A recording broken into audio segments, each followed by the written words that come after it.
Hello, UATV English with me, Henry Keane, is on air. And on the line, our guest tonight is a person who's obviously most experienced in international politics and has he learned all itself and knows the ins and outs by his own.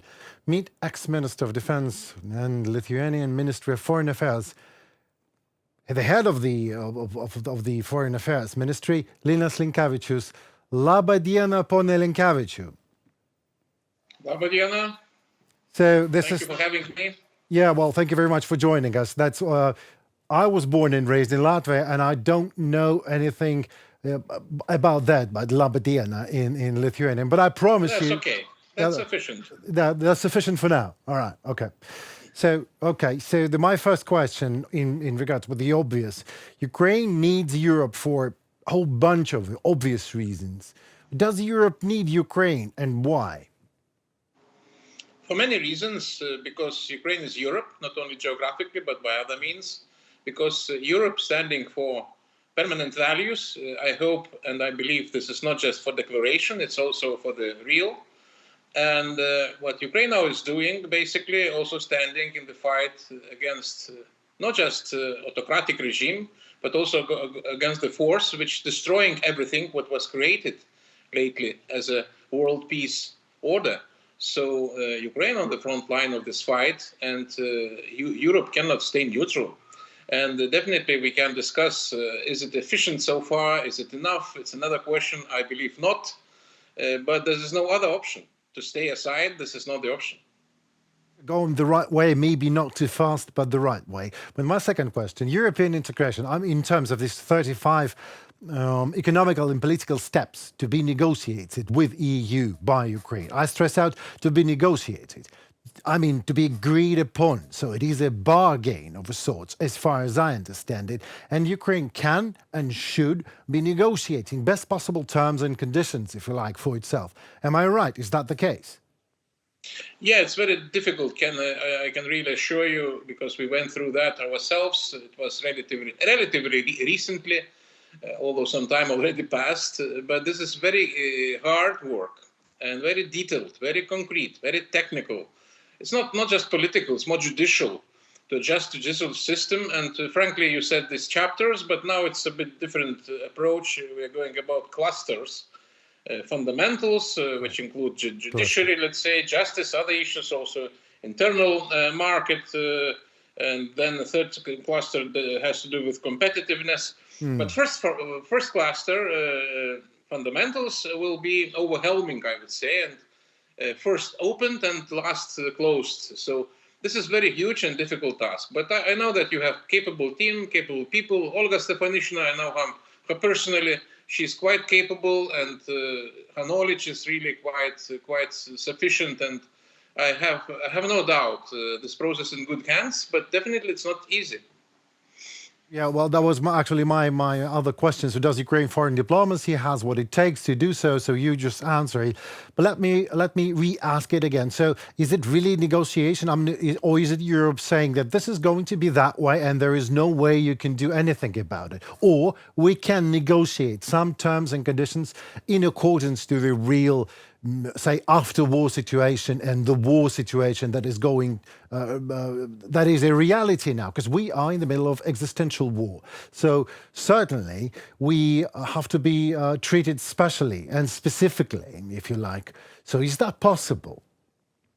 I got your point, but I can tell you that this is not negotiations to make sure that you will demand something less than others, and the level of these demands will be lowered. No, not at all. And definitely you're quite right. The country which is in the war situation, for that country, is very difficult to go through the process normally. Not likewise it was with regard to the other countries. But again, this is not something you can negotiate and to do less than is required for real normal membership. All right, well, let's discuss another obvious thing. Hungary's presidency of the Council, I mean EU. What's to expect in terms of the president and Orban's visit to Kiev? But that's the other part of that question. You probably know, but maybe some others who listening us, maybe they don't know that presidency is just routine duty for member states, and it lasts usually for 6 months. And after 6 months, another country taking over. And before we had Spain, we had Belgium, now it's Hungary. And we shouldn't overestimate the role of presidency. It's important that chairing council meetings, adjusting agenda, that's right. But this competence, I would say, and it was substantially diminished after Lisbon Treaty went in power. It was in 2009, where General Council issues and issues of External Action Service, for instance, what we are calling like foreign, so to say, service of European Union, were separated. So a role is really limited. So I cannot underestimate, and definitely I shouldn't simplify too much. Yeah, but absolutely. agenda usually formed by all member states, although adjusted by the presidency. So formally, it could be, if you have some intention to slow down the process. Yes, you can do that. But you cannot prevent. You can stop. And basically, very important, I have to repeat. And we all were very happy, and that was the reason for that we finally started this accession talks with Ukraine, and this is already undergoing. As I said, it will be a long process, but every process has the end as well. And the end, light in the end of the tunnel will be really very important result. So we started, and it will go on. Even if it will be difficult and long, it doesn't mean that this is not meaningful. Absolutely. I take that as an answer, and I agree with it. I can't agree more. But let me, using the opportunity, just ask for some education, as you, as a professional in foreign politics and in politics. Does Orban mean Hungary? Do you believe it's one and the same thing? Do you believe he really represents the will of the people? And does Hungary stands more with Russia than with Ukraine? Well, for me, it's difficult to answer. It's better to ask Hungarian people. And usually the answer is during the elections. This is democracy anyway. And this is not pre-cooked. It's not like in other countries, results beforehand. So it's not the case. And in Hungarian case, they themselves will define whether the current government and prime minister reflects their views, and that's another issue. But what I have to say, the first visit, just after assuming this role of presidency, was to Kiev, and that was the fact very important. Although views on how to achieve peace, as far as I understand from these press releases, from the information which reached us after the visit, was not the same. And to talk about peace is very nice and sounds very good and peaceful. Right. But when you're going next step, what that means and what you should do in order to have peace is becoming a stalemate from those who are suggesting, because what that means to ask peace by Ukrainians, to stop resistance, to take, to allow, so to say, Kharkiv to be taken over. What should be done? And that's definitely, when we're coming to this next step, is becoming more complicated. So this public relations exercise took place. That's nice. But at the same time, Orban, as a current president of the Council of European Union, showed that this issue, relations with Ukraine, will remain on the top agenda of European Union, regardless different views and regardless everything. So we have to continue, same as we were doing before. Yeah, well, are you saying that even if Orban is so-called Putin's marionette, yet we just have to continue our politics, and it doesn't matter the presidency that much as the... just if I may just interrupt you, in diplomacy, always important to conduct that dialogue, but also to know realistically assess expectations. So probably nobody expected breakthrough after this visit, right? But to shut door before the eyes, before the face of somebody who is trying to come in would be also not wise, probably. So that visit took place. Again, expectations were slightly saying really manageable. Realistic, but that doesn't mean that we should change our behavior, our attitude, and the pace of what we are doing, which maybe should be faster and quicker what we are doing. That this is regardless any presidency. All right, okay. So, what was it then? I mean, why to go? Is Mr. Orban? I'm only just also personally interested in this. Many of my viewers are asking the question: why is he doing that? Because he looks like he's forced to. Do you think this is the case? again, I provide you my personal assumptions. First of all, Sure. So what? he is president, current presidency, so he cannot avoid that. He was no visit for 12 years, probably, right? So not just during this active phase of full-scale invasion, but also earlier. So now he made it, and nobody will tell that you're not paying attention, and you are even didn't visit this country. So now it's done. It will not change much, as I said, probably the views. But by the way, looking more carefully, you can correct me, but as far as I understand, he told that he understands this peace plan of Ukraine. He understands this ratio, so to say, of this plan, but he doubts about the time, right, factor, which to realize, to implement this plan would need more time than it's provided by real situation, by real circumstances. So, in other words, saying they didn't say that Ukrainian peace plan is wrong or something or not acceptable. That was, I believe, also important statement, at least from the side of Hungary, which was always, to say the least, very skeptical on all this support, and no need to repeat everything. Well, talking about the peace in Ukraine, long-lasting and just peace. That's what Ukraine wants.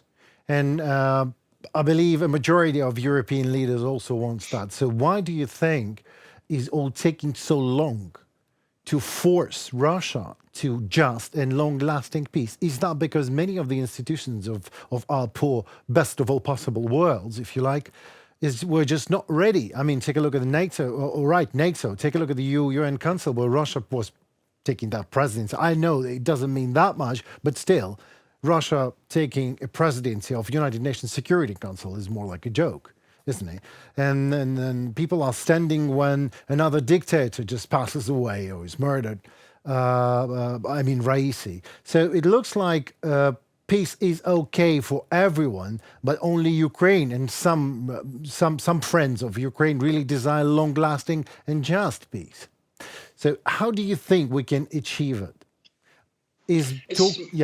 All right, sorry. No, it's okay. It's manipulation with emotions, when one can say, let's have peace. Who can argue? Of course, it's better peace than war.